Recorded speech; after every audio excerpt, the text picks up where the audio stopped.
Buenos días, niños y niñas del cuarto año básico. Los saludan sus profesoras Gabriela Ramírez y Jimena Tolosa. En esta oportunidad seguiremos con la unidad número 2.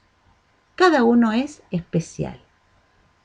En ella veremos los textos literarios.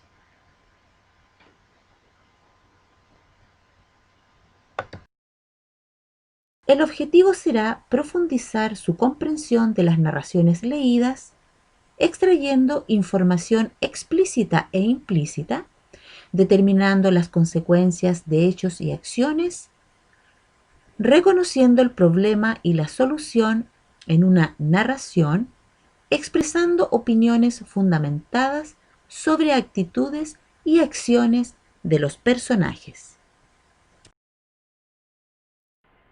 Para iniciar, recordaremos algunos elementos de los textos narrativos. Por ejemplo, las características de personajes y ambientes. El problema que le da avance a la narración.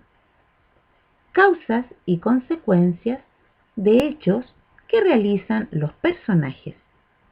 Y los tipos de lenguaje que encontramos en las narraciones. Implícito, explícito y figurado. El día de hoy veremos un nuevo componente en el texto llamado fábula. La fábula son narraciones breves, cuyo propósito es dejar una enseñanza o una moraleja.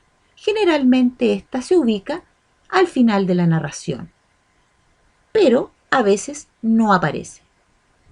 Están protagonizados generalmente por animales que se comportan como personas.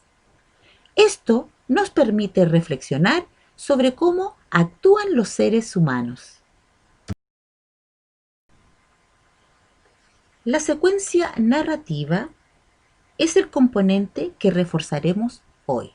Se le llama así al desarrollo de los acontecimientos en la historia.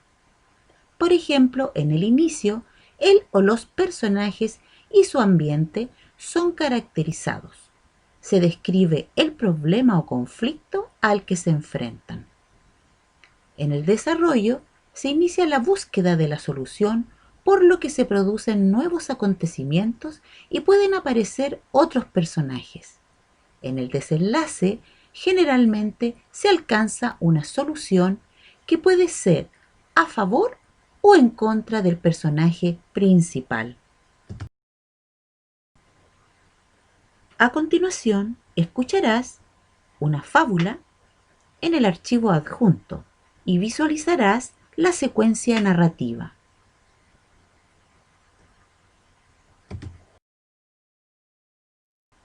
Ahora nombraré lo más relevante de esta narración en cada una de sus partes. En el inicio sabemos que se describe el protagonista y el problema. En este caso es el asno. Y el problema es que debe buscar un lugar donde vivir y trabajar. En el desarrollo se dan los pasos para resolver este problema. Dentro de estos pasos tenemos viajar a Bremen a ser músico. Mientras camina conoce a un perro, un gato y a un gallo. Llegan a una casa de bandidos, miran por la ventana, planifican una estrategia, expulsan a los bandidos y se dan un gran banquete. Por supuesto, hay muchos hechos más. En el desenlace se indica cómo quedan los personajes de la historia y si se resolvió el problema. Como ejemplo, los bandidos se van para siempre, los animales se quedan a vivir en su nueva casa tranquilos. De esta forma hemos visualizado la secuencia narrativa en esta fábula. Si deseas agregar más hechos, te invito a escuchar nuevamente esta historia.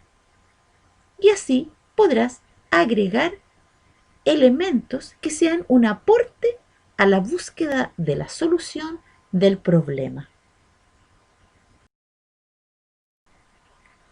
Cuando hablamos de las características de la fábula, mencionamos la enseñanza que nos dejan. Sin embargo, no se nombra al final, por lo que es necesario deducirla. Es decir, se trata de información implícita.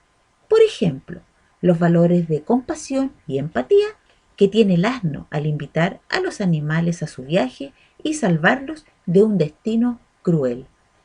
Esperanza y autodeterminación de todos ellos para ponerse de pie e ir en una aventura que no saben cómo terminará. Astucia, ingenio, trabajo en equipo, unión, al enfrentarse a los bandidos y lograr un refugio. Generosidad para compartir una gran cena. Evidentemente existen otros valores dentro de la lectura que te invito a mencionar.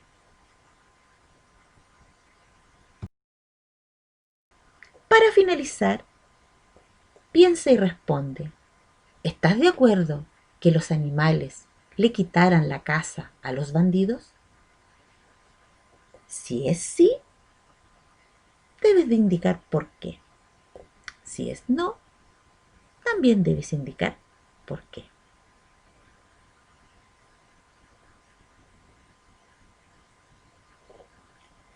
Si tu respuesta es sí, seguramente tu fundamento será porque estaban en peligro, porque pasarían frío, porque eran viejos y se podían enfermar sin un refugio, entre otras. Si tu respuesta es no, seguramente tu fundamento sería que los animales sabían lo que era no tener un hogar y andar en el frío, por lo que los bandidos también se quedaron sin hogar y eso no te gusta. En realidad, no existen respuestas buenas para el sí ni respuestas buenas para el no. Lo más importante aquí es el fundamento. Y con esto terminamos.